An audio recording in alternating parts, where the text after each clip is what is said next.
Magandang umaga. Isa po itong babala na mula sa Diyos.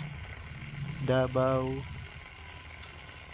at saka Visayas, maging handa kayo dahil may parating na naman na lindol na 6.8 magnitude.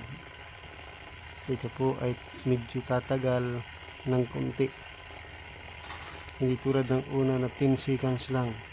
Ngayon, abutin suto ng 30 seconds. Mag-pray kayo sa Panginoong Hesus, baka sakaling kahabagan ang lugar ninyo at kahabagan ang mga tao dyan. Kaya magbalik loob kayo sa Diyos habang may panahon pa at oras. 6.8 magnitude, Mindanao and Visayas. Mag-pray po tayo na masipo ang lahat.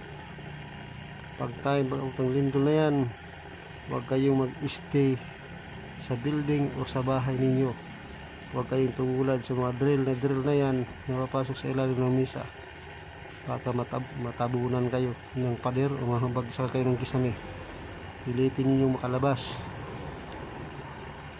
Dahil nakakatakot po ito kasi sa unang lindol dyan sa Davao na 6.9. Matagal-tagal po ito, baka abutin ko ng 30 seconds.